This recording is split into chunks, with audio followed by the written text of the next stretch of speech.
हाय बच्चों। आज मैं आपको पढ़ाऊंगा स्टीरियो स्पेसिफिक और स्टीरियो सेलेक्टिव रिएक्शन। तो स्टीरियो सेलेक्टिव रिएक्शन को बाद में पढ़ेंगे, पहले आपको क्लियर कराता हूँ स्टीरियो स्पेसिफिक रिएक्शन क्या होती है। ठीक, इसमें थोड़ा सा आपको बेसिक पता होना चाहिए बस। वैसे तो मैं कोशिश करूँगा कि अगर वीडियो के अंदर बीच बीच में कहीं बेसिक की ज़रूरत पड़ती रहे तो मैं आपका बेसिक क्लियर करा दूंगा। लेकिन इसमें जैसे सिस ट्रांस आइसोमेरिज्म होती है, इनैंशियोमर, डायस्टीरियोमर, ये वर्ड आपको क्लियर होने चाहिए। वैसे मैं वीडियो के अंदर भी आपको एक्सप्लेन कर दूंगा, आप बेफिक्र हो जाइए। देखो, एक ये है एल्काइन मेरे पास, CH3 single bond C triple bond C है, जिसका नाम है प्रोपाइन। ठीक, ये है बीच में डबल बॉन्ड, वो सॉरी ट्रिपल बॉन्ड। जब मैं इसकी रिएक्शन कराने चला Br2 के साथ, तो जाहिर सी बात है आप लोगों को टीचर ने पढ़ाया होगा, और नहीं पढ़ाया होगा तो आपको मालूम होना चाहिए कि ट्रिपल बॉन्डेड कार्बन डबल में कन्वर्ट होना चाहता है और डबल बॉन्डेड कार्बन सिंगल में कन्वर्ट होना चाहता है, क्योंकि सिंगल बॉन्डेड कार्बन स्टेबल होता है, ताकतवर होता है। तो Br2 इसको तो कुछ नहीं कहेगा, लेकिन इन दोनों कार्बन पर आकर अटैक करेगा। ठीक, एक Br यहाँ लग जाएगा, एक Br यहाँ लग जाएगा और ट्रिपल कन्वर्ट हो जाएगा डबल में। यहाँ तो ट्रिपल मजबूरी है। कार्बन की वैलेंसी कितनी है, 1 2 3, और फोर्थ किसके साथ, हाइड्रोजन के साथ। तो ये तो ट्रिपल बॉन्ड इसलिए बनाया क्योंकि इस कार्बन की वैलेंसी अधूरी हो रही थी। तो क्या हुआ, Br2 की जब रिएक्शन होगी तो ये ट्रिपल से कहाँ में कन्वर्ट हो जाएगा, डबल में। एक Br यहाँ लग जाएगा, एक Br यहाँ लग जाएगा। लेकिन इसकी थोड़ी सी बात आपको पता होनी चाहिए। देखो, CH3 CH3, C के साथ कौन लग गया, Br, और इस C के साथ क्या लग गया, Br, और इसी C के साथ क्या लगा हुआ था, H। यहाँ तक क्लियर हो गया। अब सवाल ये है कि मैंने इसको Br को ऊपर लिख दिया और Br को नीचे लिख दिया। क्या मैं ऐसे भी कर सकता हूँ कि Br को यहाँ लिख दूँ ऊपर और H को नीचे? नहीं, क्योंकि ये रिएक्शन सिर्फ आपको यही प्रोडक्ट देगी जिसके अंदर Br एक ऊपर है और एक नीचे है, और ऐसे प्रोडक्ट के लिए हम यूज़ करते हैं क्या, ट्रांस। आपको नहीं पता है तो आप लोग अभी ध्यान दे दीजिए। अगर आपके पास सेम ग्रुप जो किससे लगे हुए हैं, डबल बॉन्डेड कार्बन से अटैच्ड, अगर सेम ग्रुप अपोजिट डायरेक्शन में है, उल्टी दिशा में है, एक ऊपर एक नीचे, इसको बोलते हैं ट्रांस। और अगर ऐसा हो जाता है कि मैं Br को ऊपर लगा देता और H को नीचे लगा देता, तो ये हो जाएगा सिस, सिस, CIS। लेकिन आप लोग ध्यान रखिए, ये रिएक्शन सिर्फ आपको ट्रांस ही देती है, जबकि दूसरे चांस भी हैं, सिस बन जाता। ठीक है, आप लोग ये ध्यान दीजिए कि इस रिएक्शन में ये ट्रांस ही बनता है। सिस बनने के चांस थे लेकिन बनने का नहीं। तो ये आपका जो रिएक्टेंट है, ये वाला जो कंपाउंड है, सिर्फ आपको क्या देता है, ट्रांस।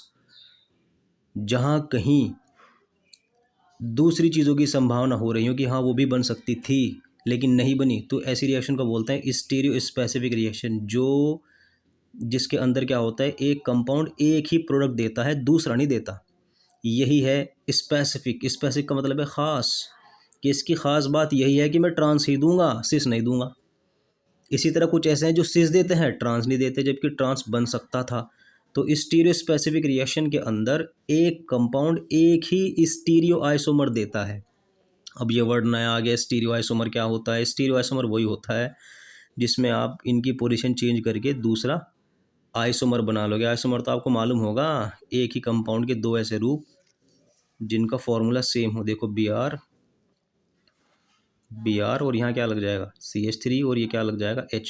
तो ये दोनों क्या हैं, एक दूसरे के आइसोमर हैं, क्योंकि इनका फॉर्मूला सेम है, सिर्फ क्या है, स्ट्रक्चर अलग है। यहाँ Br ऊपर नीचे है और यहाँ Br क्या है, आमने सामने। तो उसको कहूँगा मैं सिस और ये इसको कहूँगा ट्रांस। ठीक है, तो ये आइसोमर है। और कैसा आइसोमर है, स्टीरियो आइसोमर। स्टीरियो आइसोमर याद रखना, स्टीरियो आइसोमर उन्हीं के लिए इस्तेमाल होता है जो एटम्स की अरेंजमेंट में डिफरेंस पैदा होने की वजह से सामने आते हैं। तो इसमें अरेंजमेंट अलग नहीं हो गई, ये ऊपर ये नीचे, ये दोनों ऊपर। ठीक है, मतलब आइसोमर के बहुत टाइप होते हैं, एक टाइप ये भी है स्टीरियो आइसोमर। तो ये दोनों के दोनों स्टीरियो आइसोमर्स हैं, ये ट्रांस वाला और ये सिस वाला। लेकिन अफसोस ये सिर्फ आपको क्या देता है, ट्रांस ही देता है। क्लियर हो गया। अब इसका एक दूसरा एग्जाम्पल पकड़ो, देखो ये वाला CH3 C triple bond CH3, एक ये है एल्काइन, ये भी एल्काइन थी, ये दूसरी एल्काइन है। इसकी रिएक्शन में किससे करने चला, H2 के साथ, पैलेडियम BaSO4, इसका नाम है लिंडलार कैटलिस्ट। ठीक, ये कैटलिस्ट की प्रेजेंस में H2 अटैच होगा, फिर से वही चांस बन रहे, एक H यहाँ एक H यहाँ। अब सवाल ये है कि ये वाली एल्काइन कौन सा कंपाउंड बनाएगी, ये कंपाउंड बनाती है ये वाला, H दोनों ऊपर हैं, क्योंकि इनको तो जोड़ना था मुझे, एक एच यहाँ एक एच यहाँ, ट्रिपल काहे में बदल देता डबल में, जैसे कि ऊपर बदला हुआ है। लेकिन यहाँ आपका क्या मिला, सिस, सिस एल्कीन। तो इसकी ख़ास बात यह है कि ये इसकी प्रेजेंस में, इसकी उपस्थिति में जो रिएक्शन करेगा सिर्फ सिस ही बनाएगा। हालांकि ट्रांस के चांस थे, तो ये भी एक ऐसी रिएक्शन हो गई स्टीरियोस्पेसिफिक, यानी जहाँ कहीं दो या दो से ज़्यादा प्रोडक्ट कंपाउंड बनने के चांस हों लेकिन वहाँ सिर्फ एक ही बनता है, ऐसी रिएक्शन को बोलते हैं स्टीरियोस्पेसिफिक, कि भाई मैं तो सिर्फ यही दे सकता हूँ और मेरे अलावा, मैं इसके अलावा कुछ नहीं दे सकता। अच्छा, इसी की एक और रिएक्शन देखो, मैंने फिर से यही ली और इस बार सोडियम को लिक्विड अमोनिया में डाला, इसने अपने अंदर से H निकाले। अब ये वाली रिएक्शन क्या करेगी, फिर से अपने अंदर से H निकालेगी, लेकिन इसकी मौजूदगी में, इसकी प्रेजेंस में देखो H कहाँ कहाँ लग रहे हैं, एक ऊपर एक नीचे। तो ये वाली रिएक्शन प्रोड्यूस करती है सिर्फ ट्रांस, जबकि चांस सिस के भी थे। और ये वाली रिएक्शन क्या प्रोड्यूस करती है, सिस, जबकि चांस ट्रांस के भी थे। तो ऐसी रिएक्शन जिसमें दो या दो से आइसोमर बनने के चांस हों लेकिन सिर्फ एक ही आइसोमर बनता हो, या कह दीजिए एक ही स्टीरियो आइसोमर बनता हो, उस रिएक्शन को बोला जाता है स्टीरियोस्पेसिफिक। एक ख़ास कंपाउंड एक ख़ास प्रोडक्ट को बनाएगा, जबकि और भी प्रोडक्ट बन सकते थे। बात समझ में आई या नहीं? ये आपकी स्टीरियोस्पेसिफिक रिएक्शन मैंने आपको एक्सप्लेन कर दी। तो ये तो मैंने आपको एक्सप्लेन कर दी। अब आती है आपकी स्टीरियो सेलेक्टिव रिएक्शन। अब ये क्या है भाई स्टीरियो सेलेक्टिव रिएक्शन? देखो, इसके लिए आपको पता हो, देखो जैसे सिस ट्रांस मैंने आपको बता दिया ना, आपको पहले ही पता था तो बहुत अच्छी बात है, लेकिन अब आपको और मालूम हो गया होगा अगर नहीं पता था, है ना। सिस ट्रांस क्या होते हैं, स्टीरियो सेलेक्टिव रिएक्शन में क्या होता है, स्टीरियो सेलेक्टिव रिएक्शन में देखो, ये मेरे पास एक रिएक्टेंट है, कंपाउंड है, और मैंने क्या किया, बेकर्स यीस्ट एक खमीर होता है, उसकी प्रेजेंस में इसके अंदर वाटर को ऐड किया, H2O। अब आपको मालूम है कि H2O के पार्ट कितने होते हैं, एक H पॉजिटिव होता है, एक OH नेगेटिव होता है, ये तो दो पार्ट होते हैं। और डबल बॉन्डेड कार्बन को बीमारी होती है कि वो सिंगल में कन्वर्ट हो जाए, डबल बॉन्डेड ये है।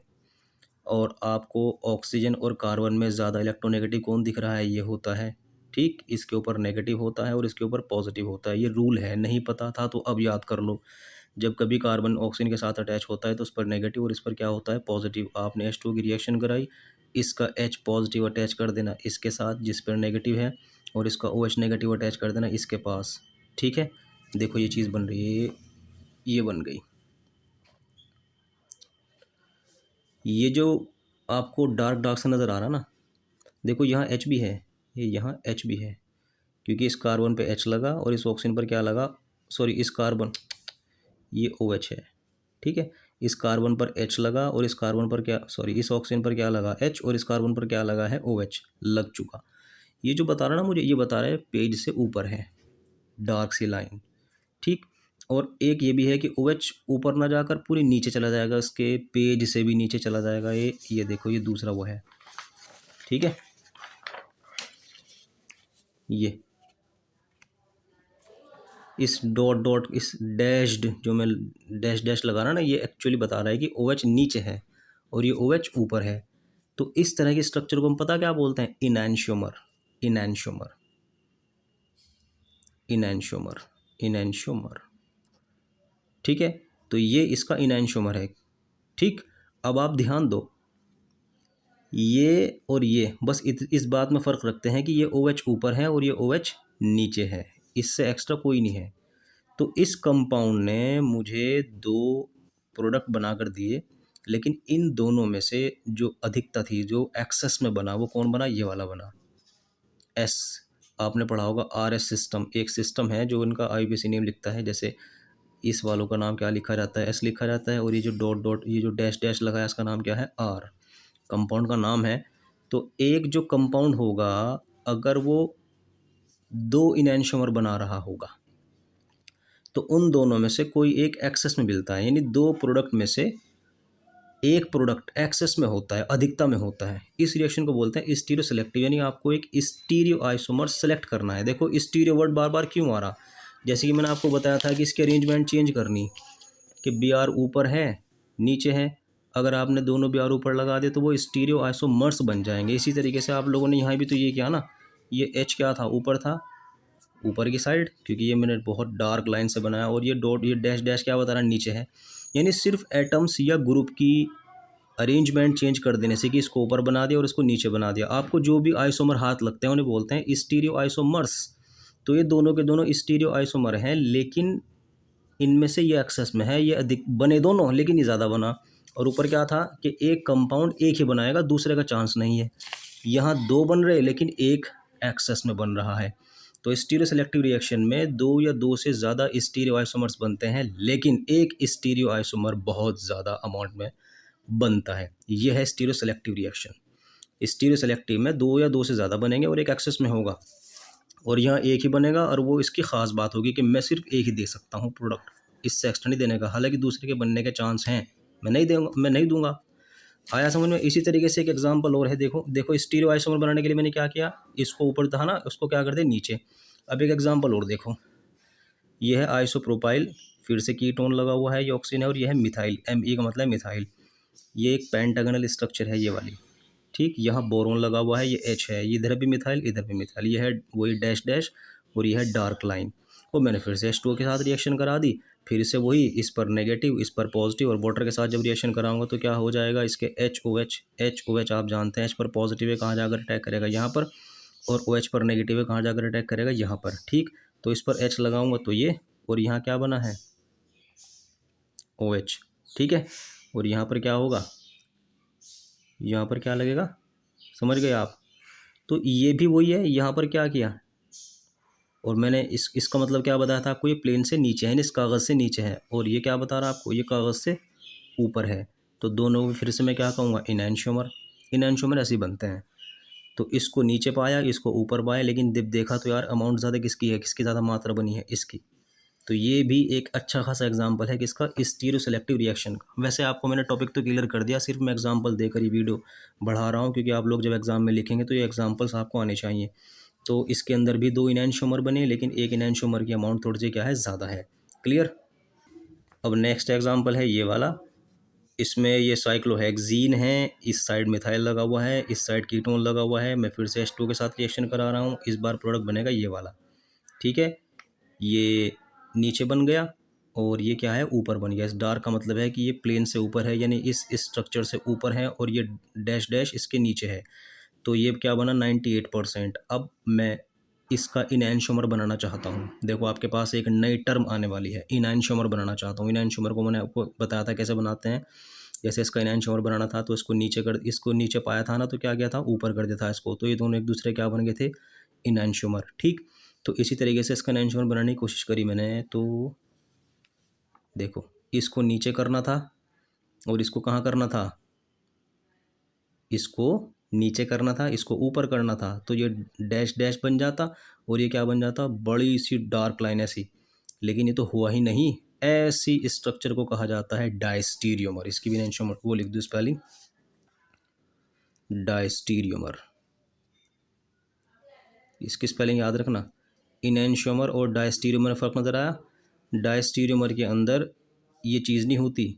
अगर मैं आपको कहूँ कि इनैंशियोमर बनाना है तो इसको कर दो बोल्ड लाइन, और इसको कर दो डॉटेड, यानी डैश डैश लगा कर। लेकिन मैंने दोनों की दोनों क्या कर दी, तो इसका मतलब ये और ये एक दूसरे के इनैंशियोमर नहीं है। अगर आपको इनैंशियोमर बनाना होता तो इसका इनैंशियोमर कैसे बनता है, इसका इनैंशियोमर ऐसे बनता, देखो ये इसको कर देते ऐसे मिथाइल, और इसको कैसे कर देते मिथाइल, ये रहा।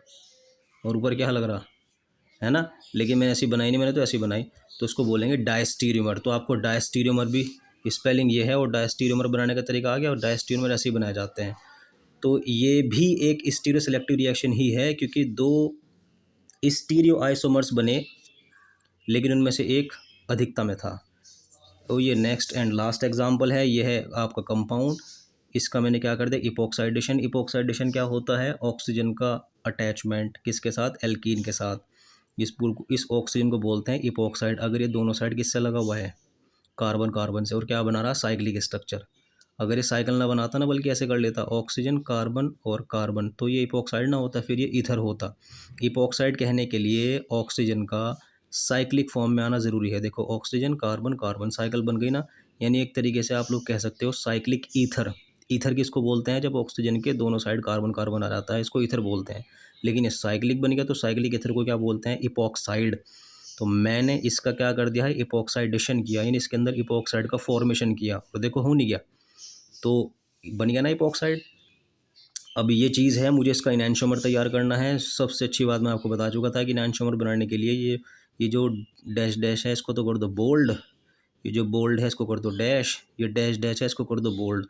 लेकिन इसकी स्ट्रक्चर क्या बनी? लेकिन वो तो बनी नहीं पाई, क्योंकि मैंने इसको तो कर दिया, ठीक, इसको नहीं करा। अगर मैं इनैंशियोमर बनाना चाहूँ तो पूरा फेर बदल करना पड़ता है कि इसको तो वो कर दूँ बोल्ड, मोटा मोटा सा जो मैं आपको बता रहा था, और इसका क्या कर दूँ? डैश डैश, और इसका क्या कर दूँ? बोल्ड, पूरा का पूरा डार्क। लेकिन नहीं हुआ, तो इसका मतलब ये भी मैंने तैयार कर दी क्या? डायस्टीरियोमर। डायस्टीरियोमर समझ में आया? नहीं तो यहाँ पर आपके क्या बने? डायस्टीरियोमर बने, और इन डायस्टीरियोमर को आप स्टीरियो आइसोमर्स भी कह सकते हो। स्टीरियो आइसोमर्स दो तरह के होते हैं, एक तो डायस्टीरियोमर और एक इनैंशियोमर, जो आपको मैंने बताया था। समझ में आया ना? समझ में आ रहा ना आपको? ये इनैंशियोमर हैं और ये डायस्टीरियोमर हैं। अब चाहे डायस्टीरियोमर बने या स्टीरियो आइसोमर बने, लेकिन बात तो वही हो रही ना कि मेरे पास दो कंपाउंड बन रहे हैं और दोनों कंपाउंड 50-50 नहीं है, एक ज़्यादा है और एक कम है। फिर से मैं इन दोनों को कहाँ शामिल कर दूंगा? स्टीरियो सेलेक्टिव रिएक्शन के अंदर। बोलो बात समझ में आई है? नहीं, ठीक। तो स्टीरियो सेलेक्टिव रिएक्शन के अंदर अब मैं आपको पढ़ाऊंगा दो टाइप, वो मैं आपको स्टार्टिंग से पढ़ाता हुआ आ रहा था, मैंने आपसे छुपाया है। देखो, ये दोनों के दोनों क्या थे? इनैंशियोमर। आपने किस इनैंशियोमर को सेलेक्ट किया? इस वाले को, कि ये ज़्यादा बना। इसी तरीके से ये भी आपको क्या बनता हुआ रहा था? इनैंशियोमर, है ना? ये भी इनैंशियोमर था, ये भी इनैंशियोमर था। फॉल्ट कहाँ था? यहाँ पे आता कि ये दोनों के दोनों क्या थे? डायस्टीरियोमर थे। तो आप लोग क्या करोगे? स्टीरियो सेलेक्टिव रिएक्शन को दो जगह डिवाइड कर दो, एक तो ये वाली है, ये दोनों एग्जाम्पल पता क्या बन गए? इनैंशियो सेलेक्टिव, इनैंशियो सेलेक्टिव रिएक्शन। ऐसी रिएक्शन जिसमें दो इनैंशियोमर बनेंगे और एक इनैंशियोमर एक्सेस में होगा, अधिकता में होगा, ऐसी रिएक्शन को क्या बोलते हैं? इनैंशियो सेलेक्टिव रिएक्शन। सो इनैंशियो सेलेक्टिव रिएक्शन एग्जाम्पल है किस चीज़ का? स्टीरियो सेलेक्टिव रिएक्शन का, क्योंकि यहाँ इनैंशियोमर बन रहे थे, है ना? अब आप इन पे आ जाओ, बताऊँ, ये पता लग गया आप लोगों को? ईमानदारी से बताओ, ये दोनों के दोनों क्या थे? ये दोनों डायस्टीरियोमर, वो भी डायस्टीरियोमर। उस डायस्टीरियोमर में ये वाला ज़्यादा बन रहा था और इस डायस्टीरियोमर में ये वाला ज़्यादा बन रहा था, तो उसको मैं क्या कहूँगा? समझ गए होंगे आप लोग, ईमानदार हैं।